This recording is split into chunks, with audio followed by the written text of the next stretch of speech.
ماقبل چند جمعۃ المبارک سے سورہ والضحیٰ کی تفسیر جاری ہے۔ آج بھی انشاءاللہ عز و جل اسی تفسیر کے تحت کچھ باتیں آپ کے گوش گزار کروں گا۔ رب تبارک و تعالی نے ارشاد فرمایا والضحیٰ واللیل اذا سجا، ضحیٰ کی قسم اور رات کی قسم کہ جب چھا جائے۔ تفاسیر کے اندر اس کے تحت جو اقوال بیان کیے گئے، 4 اقوال بیان ہو چکے تھے، آج 5واں قول بیان کیا جائے گا، جس کے تحت نبی کریم صلی اللہ علیہ وآلہ وسلم کے حسن و جمال کو بیان کیا جائے گا۔ تفسیر عزیزی میں شاہ عبدالعزیز محدث دہلوی رحمۃ اللہ علیہ 5واں قول بیان کرتے ہوئے ارشاد فرماتے ہیں، ضحیٰ سے مراد چہرہ مصطفیٰ صلی اللہ علیہ وآلہ وسلم ہے، اور لیل سے مراد گیسوئے مصطفیٰ صلی اللہ علیہ وآلہ وسلم ہے۔ تو اس اعتبار سے ترجمہ یہ ہوگا، کیونکہ ضحیٰ کا مطلب ہے چاشت، والضحیٰ چاشت کی طرح چمکتے پیارے چہرے کی قسم اور شب دہجور کی طرح شانوں پر لٹکتی زلفوں کی قسم، اے محبوب ما ودعک ربک وما قلی، آپ کے رب نے نہ ہی آپ کو چھوڑا ہے نہ ہی ناپسند جانا ہے۔ تو یہاں نبی کریم صلی اللہ علیہ وآلہ وسلم کے حسن و جمال کی بات ہے کہ نبی کریم صلی اللہ علیہ وآلہ وسلم کو رب تبارک و تعالی نے ایسا حسن عطا فرمایا تھا، آپ علیہ الصلاۃ والسلام اتنے حسین و جمیل تھے کہ رب تبارک و تعالی نے آپ کے حسن کی قسمیں قرآن کے اندر ارشاد فرمائیں، اور آپ علیہ الصلاۃ والسلام کا جو حسن و جمال احادیث کے اندر جو صحابہ کرام نے بیان کیا، وہ اپنی مثال آپ ہے۔ ایک صحابی نے ارشاد فرمایا، نبی کریم صلی اللہ علیہ وآلہ وسلم کا حسن ایسا تھا، اذا سر استنار وجہہ، کہ آپ علیہ الصلاۃ والسلام جب مسکراتے، جب خوش ہوتے تو نور کی کرنیں آپ علیہ الصلاۃ والسلام کے چہرے سے چھلکتی تھیں۔ آپ علیہ الصلاۃ والسلام کا چہرہ اتنا خوبصورت تھا، ایک صحابی عرض کرنے لگے، اذا ضحک، جب آپ علیہ الصلاۃ والسلام مسکراتے، یتلالو فی الجدر، کہ سامنے کی دیواروں کے اندر نبی کریم صلی اللہ علیہ وآلہ وسلم کی جو وہ روشنی تھی، جو مسکرانے کا سایہ تھا، وہ سامنے کی دیواروں پر پڑتا۔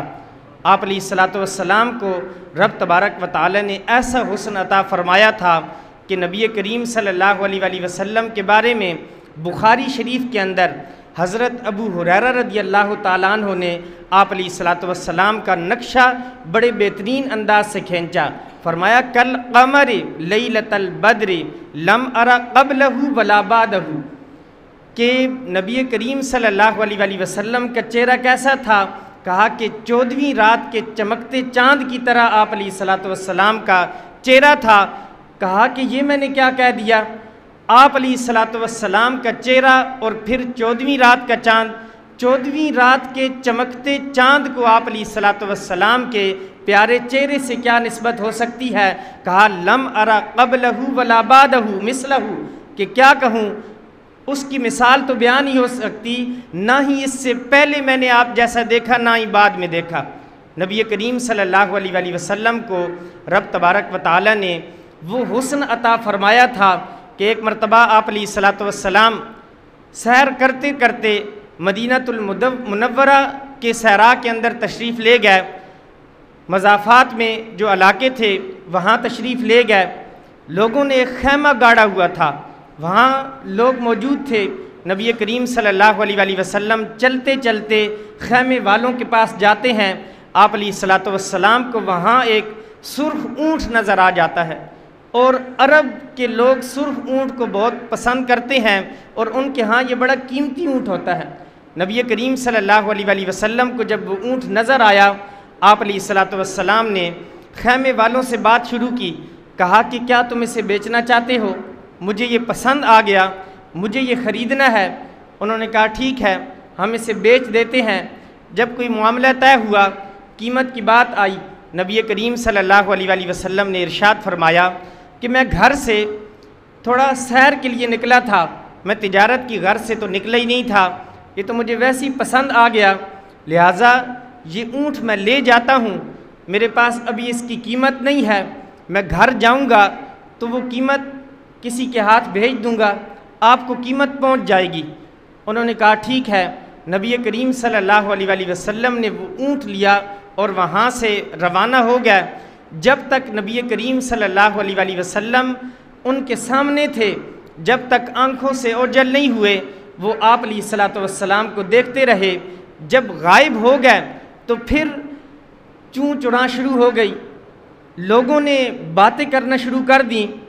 لوگوں نے کہا کہ جن کو آپ نے اونٹ دیا ہے کیا ان سے آپ واقف ہیں، اس کا نام معلوم ہے؟ کہا کہ نام معلوم نہیں ہے۔ خیمے والوں کے سردار نے کہا نام بھی معلوم نہیں ہے، اس کا ایڈریس بھی معلوم نہیں ہے، وہ کہاں رہتا ہے، کہاں کا مکین ہے یہ بھی نہیں پتہ۔ جب بھی نقد سودا دیا جائے تو اس وقت پتہ نہیں پوچھا جاتا، نام نہیں پوچھا جاتا، لیکن جب ادھار سودا دیا جائے یا تو بندہ اس سے واقف ہوتا ہے، یا پھر بندے کو اس کے گھر کا معلوم ہوتا ہے، یا پھر وہ کوئی چیز گروی رکھواتا ہے، اس کے بدلے میں اسے چیز دی جاتی ہے۔ تو نہ ہی آپ علیہ الصلوۃ والسلام نے کوئی چیز گروی رکھوائی، نہ ہی وہ آپ علیہ الصلوۃ والسلام کے نام سے واقف تھے، نہ ہی آپ علیہ الصلوۃ والسلام کے گھر کا پتہ تھا۔ تو لوگوں نے کہا کہ جب یہ ساری باتیں نہیں ہیں تو تم نے ایسے ہی ان کو اتنا قیمتی اونٹ دے دیا۔ تو کسی نے کہا کہ کیا کرتے؟ جب ان سے بات ہو رہی تھی تو کسی نے کہا کہ میں تو ان کے چہرے کے حسن کو دیکھتا رہ گیا۔ کسی نے کہا کہ جب وہ بولتے تھے تو روشنیاں نکلتی تھیں، ان کے منہ سے نور جھڑتا تھا، میں تو اس حسن کو دیکھتا رہ گیا۔ کسی نے کہا کہ قیمت کا کیا گمان کرتے، ہم تو ان کی زلفوں کو دیکھتے رہ گئے، رب تبارک و تعالی نے ایسا حسن عطا فرمایا تھا، کوئی چہرے کے حسن کے اندر مبتلا ہو گیا، کوئی زلفوں کو تکتا رہ گیا، کوئی آپ علیہ الصلوۃ والسلام کی گفتگو کو سن کر لطف اندوز ہوتا رہا، آپ علیہ الصلوۃ والسلام کے حسن کو دیکھ کر حسن کے اندر وہ محو ہو گئے، یہاں تک کہ آپ علیہ الصلوۃ والسلام نے اس اونٹ کو لیا اور اپنے گھر کی طرف روانہ ہو گئے۔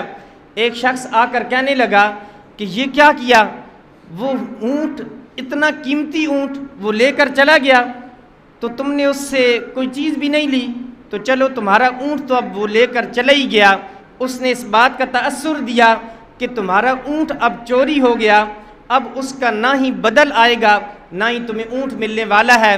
خیمے میں موجود ایک خاتون نے آواز دی، کہا خبردار، انا دامنۃ لثمن جملکم، کہا کہ خبردار جھوٹ کی بات نہیں کرنا، اونٹ تمہارا گم نہیں ہوا، میں تمہارے اونٹ کے ثمن کی، اونٹ کی قیمت جو ہے اس کی ضامن میں ہوں، میں اس کی ذمہ دار ہوں، میں اس کا ذمہ لیتی ہوں، اگر قیمت نہیں پہنچی تو میں دوں گی۔ تو لوگوں نے کہا چلو کوئی ایک تو جاننے والا نکلا ہے، تو کیا تم جانتی ہو، تم ضمانت لے رہی ہو؟ اس نے عرض کی کہ میں جانتی نہیں ہوں، میں بھی اسے نہیں جانتی۔ تو کہا کہ پھر ضمانت کیوں لے رہی ہو؟ کہا کہ دراصل بات یہ ہے کہ جب تم آپس میں معاملہ طے کر رہے تھے، جب عقد طے ہو رہا تھا، اس وقت میں نے خیمے کے پیچھے سے دیکھا، اس کے چہرے کو جب میں نے دیکھا وہ اتنا حسین تھا کہ ایسا حسن والا شخص جھوٹ بول سکتا ہی نہیں ہے۔ یہ آپ علیہ الصلوۃ والسلام کا حسن و جمال تھا کہ جس نے دیکھا وہ آپ علیہ الصلوۃ والسلام کا ہو کر رہ گیا۔ بلکہ یہاں تک بات ختم نہیں ہوئی، جب یہ بات ہوئی صحابہ کرام کچھ ہی لمحات کے بعد پہنچ جاتے ہیں، کچھ کھجوریں لے کر ان کے پاس آتے ہیں، کہتے ہیں کہ یہ ضیافت کے لیے ہیں، بقیہ جو اونٹ کی قیمت ہے بتاؤ کتنی ہے، تمہیں اس کا بدل دیتے ہیں۔ انہوں نے کہا کہ قیمت کو رہنے دیں، پہلے یہ بتائیں کہ وہ حسین چہرے والا رہتا کہاں ہے، اس کا گھر کہاں ہے، اس کا ایڈریس بتایا جائے۔ تو انہوں نے کہا کہ پہلے تم یہ بتاؤ کہ معاملہ کیا ہے، قیمت کتنی ہے، اس کے بعد یہ بھی بتا دیں۔ کہا کہ اب سودا بازار مصطفیٰ میں ہوگا، اب ہم آپ علیہ الصلوۃ والسلام کے پاس بک چکے ہیں، اب ہمیں پہلے ان کی بارگاہ میں لے کے جایا جائے۔ پھر یہ پورے خیمے والے وہ قبیلے والے نبی کریم صلی اللہ علیہ وآلہ وسلم کی بارگاہ میں حاضر ہوتے ہیں۔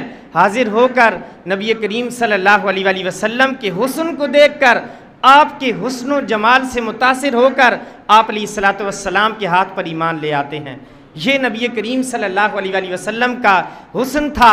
ہم نے قطرہ دیکھا، نہ کبھی دریا میں غور کیا، بس جہاں تیری جھلک نظر آئی وہیں ڈوب گئے۔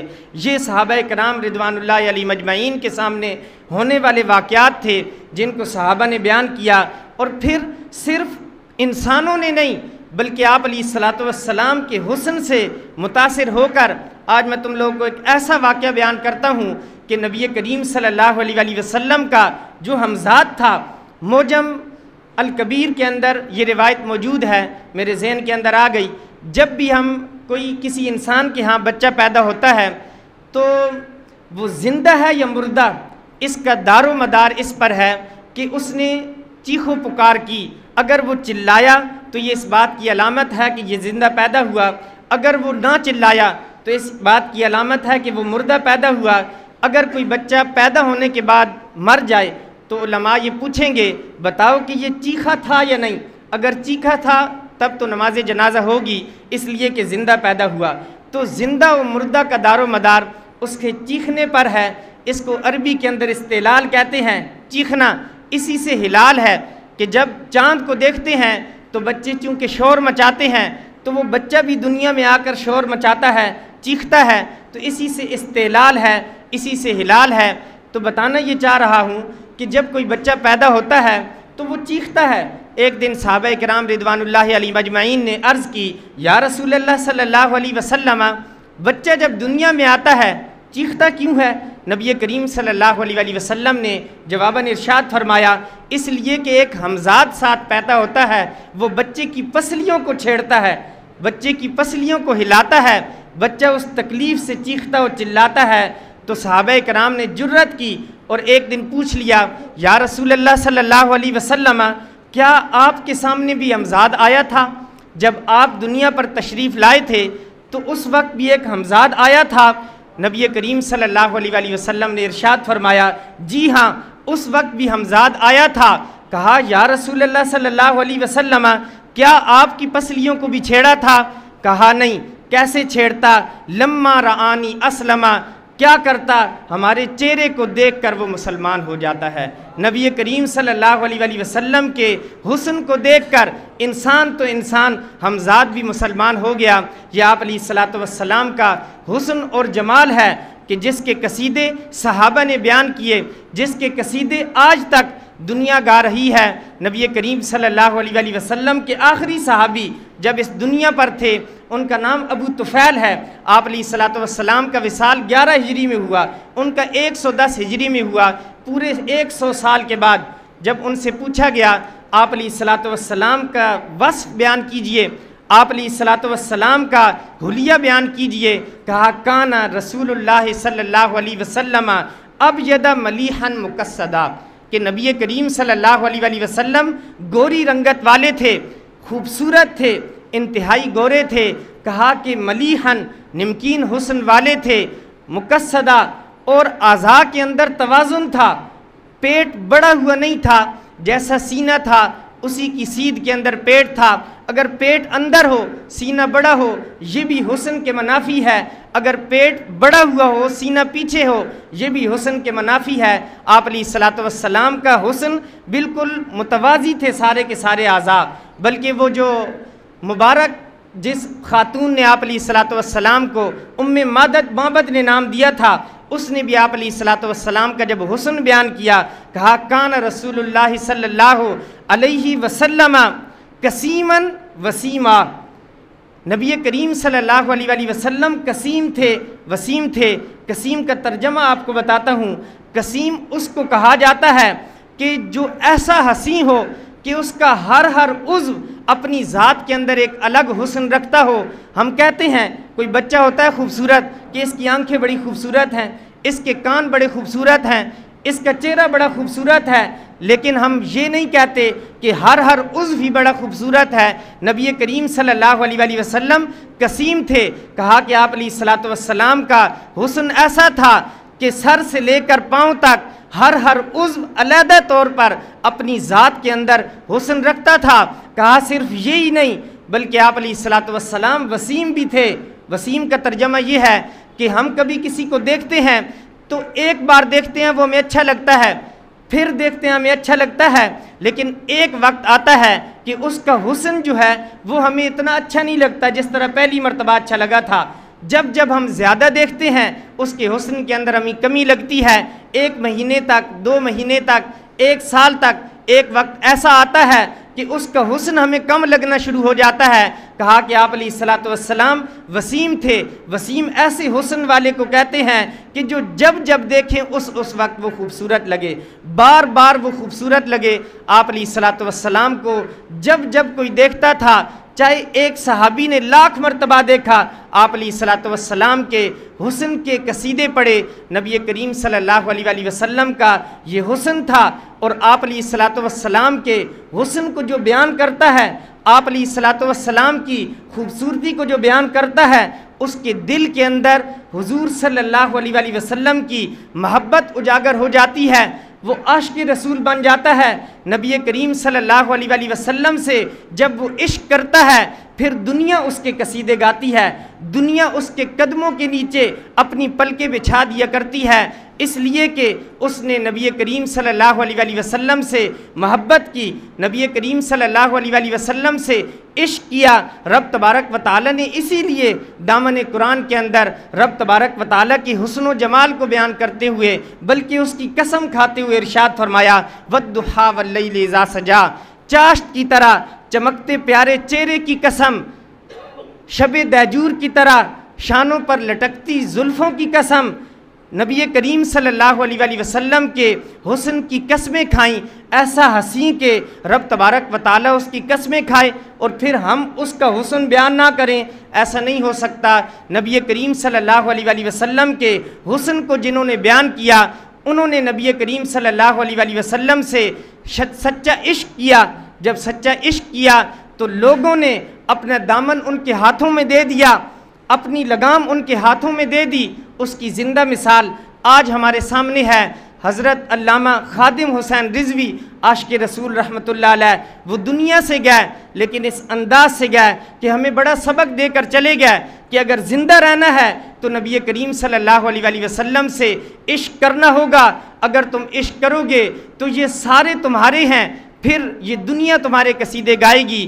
اس لیے انسان اگر نبی کریم صلی اللہ علیہ وآلہ وسلم سے عشق کرے تو پھر رب تبارک و تعالیٰ اسے یہ مقام اور مرتبہ عطا فرماتا ہے۔ بلکہ یہاں بتاتا چلوں کہ ان کی طلب سچی تھی، وہ ہر وقت نبی کریم صلی اللہ علیہ وآلہ وسلم کی ذات کی بلندی کو بیان کرنے کے لیے نکلے، اسلام کی ترجمانی کے لیے نکلے، ان کی شہادت کی طلب تھی، لیکن رب تبارک و تعالیٰ نے وہ شہید حقیقی تو نہیں ہوئے۔ رب تبارک و تعالیٰ نے بروز جمعہ ان کو دائی اجل کو انہوں نے لبیک کہا، رب تبارک و تعالیٰ نے ان کو جو موت عطا فرمائی وہ دن عطا فرمایا۔ اگر جمعے کے دن کوئی انسان دنیا سے چلا جاتا ہے وہ شہید کہلاتا ہے، اور اس شہید اور جنگ کے اندر جو شہید ہونے والا ہے، ان دونوں کے درمیان ثواب کے اعتبار سے کوئی فرق نہیں ہے۔ جتنا اس کو ثواب ملے گا وہ شہید کے جو جنگ کے اندر شہید ہوتا ہے بالکل اتنا ہی ثواب جمعے کے دن جو شہید ہونے والا ہے اس کو ملتا ہے۔ صرف فرق اتنا ہے کہ شہید حقیقی جو ہوتا ہے اس کو بغیر غسل دیے خون سمیت اس کو دفن کیا جاتا ہے، جبکہ شہید آخرت کہ جو ثواب کے اندر برابر کا شریک ہے، جیسا کہ ان کا انتقال ہوا، وہ غسل دے کر اس کو دفن کیا جاتا ہے۔ بس فرق اتنا ہے، اس کے علاوہ اور بھی بہت سارے، طاعون کے مرض کے اندر اگر کوئی مبتلا تھا مر جاتا ہے تو شہید ہے، اس کا بھی یہی حکم ہے۔ بیماری کے اندر، سفر کے اندر، یوں 50 مثالیں ہیں کہ وہ بھی شہادت کی ہیں۔ تو رب تبارک و تعالیٰ نے ان کی طلب سچی تھی، ان کا عشق سچا تھا، رب تبارک و تعالیٰ نے روح قبض اس وقت فرمائی کہ ان کو شہادت عطا فرمائی۔